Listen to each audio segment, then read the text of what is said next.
Hi, welcome to the Paper Snob. This is Tara. Today I'm going to be working on my Counterfeit Kit Challenge blog, challenge number 2.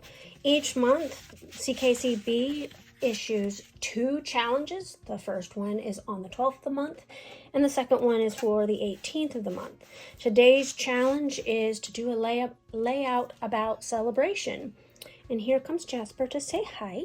Excuse him, as always. So I pulled some bits and pieces from my kit, and this is actually the very first layout that I will be creating with this month's kit because I lost my momentum after my husband and I came back from our trip. But that is also what I'm going to be scrapbooking about today, is because we're to be doing a layout about celebration. I am going to be talking about celebrating our 31st wedding anniversary, which was April 4th. We went to Pigeon Forge and hung around in Pigeon Forge and Gatlinburg area for the week. And so that's what I'm going to be working with. So I pulled, this was a sheet of patterned paper, and I fussy cut all of these flowers. I'm not sure that these are going to make it on the layout or not, but I pulled them over here. This little bowl holds my Celebrate die. In the original inspiration kit, they had a Celebrate ephemera piece, or maybe even a die itself, but this is my Celebrate die. I believe that's a Sizzix die, and it came in a set of sentiments. I also pulled this piece of pattern paper from my kit, as well as this one. And my thought process is I'm going to use this one to back my white cardstock. Kind of like that. And I may gut this. I haven't decided. Not super fond of the cutouts on the back, so I may not gut it. I don't know. We'll see. Anyway, I'm going to speed you up and we're going to get started. So I'm going to add a little bit of mixed media with this tumbled glass distress stain ink using the packaging technique. I'm just going to put a little bit on the bottom half of this layout. It'll seep through my sunburst, but you won't get a whole lot of it. Most of it will be on the bottom. Alright, I wanted to stop in and check with you to show you my progress so far. So, of course, you saw me do the mixed media part, and I cut it down, the background down, I think it was 3/8 by 3/8, one on the top and off the side. I didn't cut all 4 sides, just 3/8 of an inch off here, 3/8 of an inch off here. Then I took this pattern paper and I cut it in half, and then I cut out the white bit in between each burst. So that's why there's like a little bit left here, because of course my photos are going to cover up the middle. And then I did back it with that multicolored piece that I showed you earlier. I decided not to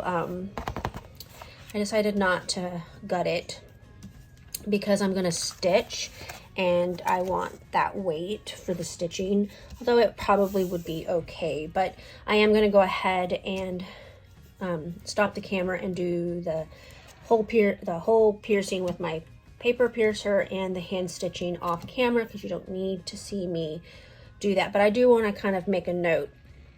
I am only going to stitch through the middle of each burst. When I get to the end here, what I'll do is I'll poke the hole right here, and so that my stitching will stop right here at the matting. Anyway, I'll be back with the background fully finished, and we will build that layout. I have completed my background and I am ready to start building this layout. I am going to just kind of audition various pieces that I chose out of my Counterfeit kit to put onto this layout. I kind of know where some of these items are going to end up, but not everything, and I'm just going to kind of put them here and there and move them around a little bit to decide what I want to end up on this layout. I know that I chose more than I will use, and that is okay. I just like to give myself plenty of options.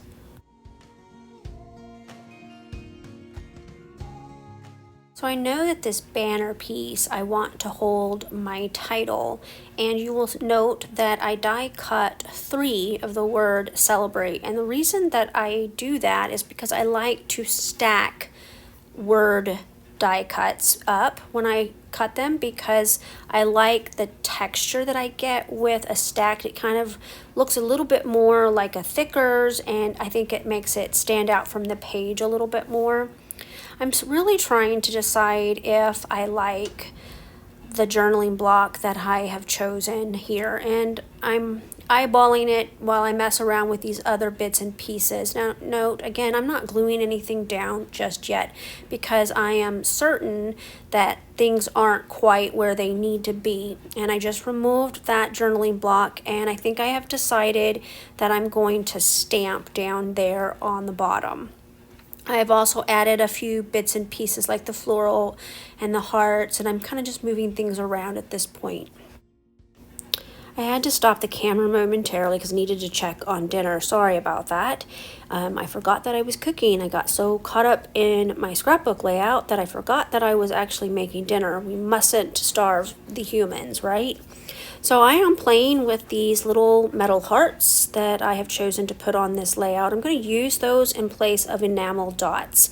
They are from an Allie Edwards story kit. I have separated all of my Allie Edwards story kits into categories such as Project Life cards and stickers, labels, etc. And so when I want something from one of her kits, I know exactly where to go to get it. Now I'm pointing at those 2 photos, and that means I am going to use that light blue cardstock to map my photos off camera. For the most part, I have everything where I think it's going to go on the layout, and so I'm going to stop the camera again, and I'm going to glue some things down, and then I will be right back. But first, I want to point out that I'm going to journal using that stamp. So now off camera, I have glued almost everything down. I also used the stamp to stamp those lines, and I went ahead and I journaled on the stamp. I'm going to add some bits and pieces to this little title block. Originally, I had thought I was going to put those felt hearts over there by the word celebrate, and I didn't. So it was already glued down, and I needed to put something there to kind of draw your eye towards that title. And so I chose some of those fussy cut flowers that I showed you at the beginning of the layout. Now, for the most part, everything is glued down, like I said, but I'm going to start messing with those metal hearts. They already have an adhesive on the back of them, and I'm going to go ahead and use that. In a couple of days, I will check to make sure that they have stayed down. If they feel like they're going to come loose, I will just pop a glue dot behind each little metal heart, because that is what I usually use to adhere metal to my pages, glue dots. Those are one of my favorite types of adhesives for items like that. So I do want to take the time and thank you for stopping by my channel today. I know that you can get your inspiration anywhere on the internet. There are so many creators out there, so I am really appreciative when you stop by, like my videos, and leave comments. If you have a question or a comment about my layout or any of the techniques that I might have used for this layout, just drop it below and I'll get back to you as soon as possible. So in the description box below, I will link up the Counterfeit Kit Challenge blog post for challenge number 2 so that you can check out what the other ladies are doing. I know that most of them just pop their challenge layouts into the blog post over at CKCB. They don't have videos or personal blog posts typically, but if they do, they will be linked in that blog post. Thank you again for stopping by today. Have a great Tuesday. Bye.